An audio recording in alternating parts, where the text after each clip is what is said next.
Salatullah salamullah ala toha rasulillah. Salatullah salamullah ala yasin habibillah. Salatullah salamullah Rasulillah. Salatullah salamullah ala yasin habibillah. Tawassalna bismillah wa bil hadi rasulillah wa kulli mujahidin lillah bi ahlil badri ya Allah. Salatullah salamullah ala toha rasulillah. Salatullah salamullah ala yasin habibillah. Bismillahirrahmanirrahim. Assalamualaikum warahmatullahi wabarakatuh.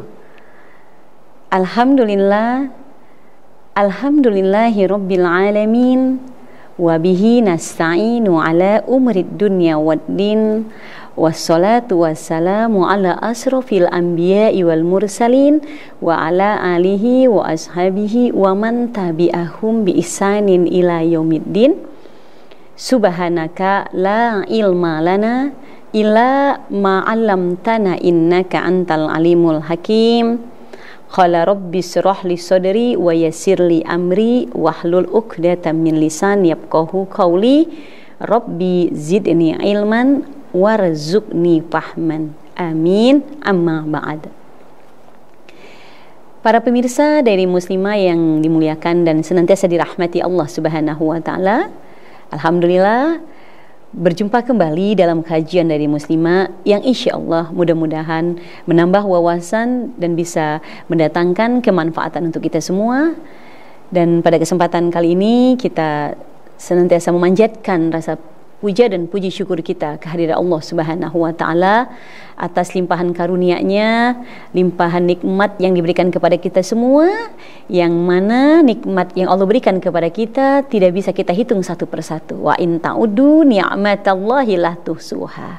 Begitu banyak nikmat yang Allah berikan kepada kita sehingga pada hari ini kita bisa bertemu kembali dengan kita mendapatkan nikmat yang banyak dari Allah Subhanahu wa taala.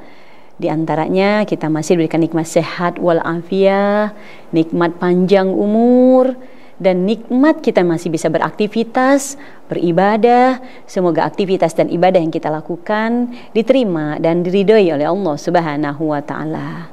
Sholawat beriring salam senantiasa kita sampaikan, kita kirimkan kepada uswatun hasanah Nabi kita, Nabi Muhammad sallallahu alaihi wasallam, kepada para keluarganya, sahabatnya, tabi'in, tabi'ut tabi'ahum, dan semua umat beliau yang istiqomah. Kita doakan kelak pada hari kiamat mendapatkan syafaatul usmah dari Nabi kita, Nabi Muhammad sallallahu alaihi wasallam. Pada perjumpaan kita kali ini kita akan membahas sebuah tema, yaitu tentang makna tawadu dalam kehidupan kita. Semua yang kita miliki, yang ada pada diri kita, bahkan atas nama kita, itu adalah titipan dari Allah Subhanahu wa taala. Itu adalah semuanya pemberian dari Allah Subhanahu wa taala. Kita sebagai manusia hanya sekedar dititipkan oleh Allah. Apapun itu yang kita miliki, itu adalah pemberian dari Allah, titipan dari Allah. Kita hanya sekedar dititipkan oleh Allah Subhanahu wa taala. Maka tidak pantas rasanya kalaulah seseorang yang dititipkan sesuatu itu dia merasa memiliki sesuatu itu, bahkan dia menjadi orang yang sombong, menjadi orang yang ujub, menjadi orang yang takabur. Maka di dalam agama Islam kita dituntun untuk menjadi pribadi-pribadi yang memiliki sifat tawadu. Tawadu dalam bahasa kitanya adalah rendah hati, atau dalam bahasa agama kita adalah tawadu itu bermakna banyak sekali makna yang bisa kita pahami dari istilah tawadu. Tawadu merupakan salah satu akhlak mulia yang harus ada pada diri kita. Dan kita sebagai seorang muslimah, hendaklah kita memiliki akhlak yang mulia sebagaimana akhlak Nabi kita, Nabi Muhammad sallallahu alaihi wasallam. Yaitu beliau seorang yang sangat tawadu, yang begitu rendah hati kepada sesama dan merendahkan diri beliau di hadapan Allah Subhanahu wa taala. Definisi tawadu banyak sekali disampaikan oleh para ulama kita. Pada pertemuan kita kali ini kita akan membahas definisi tawadu, makna tawaduk yang akan disampaikan oleh Fudail bin Iyad, kemudian yang disampaikan oleh Ibnu Qayyim al-Jauziyah dan Hasan al-Basri. Karena begitu banyak makna tawaduk dalam kehidupan sehari-hari. Menurut Fudail bin Iyad, beliau memberikan definisi tentang tawaduk yang begitu menarik, yang begitu unik, yang harus kita pahami. Kata Fudail bin Iyad, tawadu adalah orang yang tunduk dan patuh kepada kebenaran, dan dia mau menerima kebenaran meskipun kebenaran itu disampaikan oleh siapapun, meskipun oleh anak kecil sekalipun.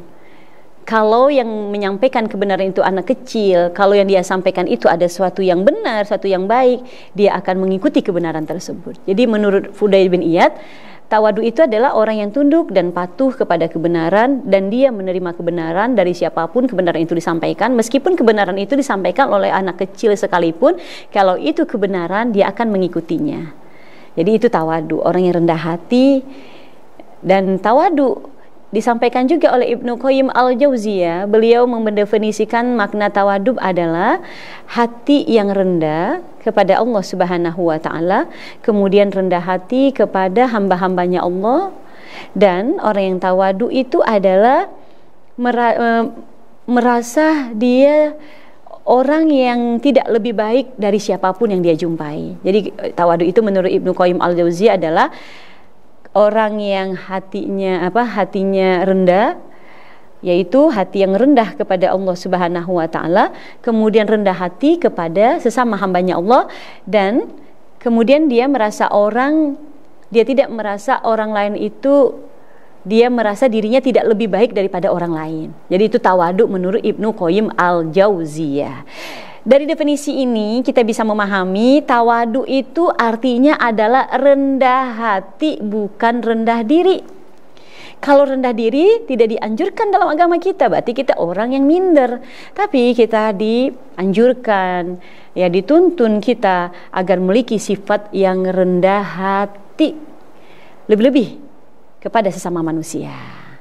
Nah, para pemirsa dari Muslimah yang senantiasa dirahmati Allah Subhanahu wa taala, banyak perintah yang Allah sampaikan kepada kita, anjuran kita untuk memiliki sifat tawadu. Di dalam Al-Quran tentunya nanti akan kita sampaikan beberapa firman Allah. Jangan kemana-mana, usai jeda Diary Muslimah akan kembali lagi, tetap di Diary Muslimah.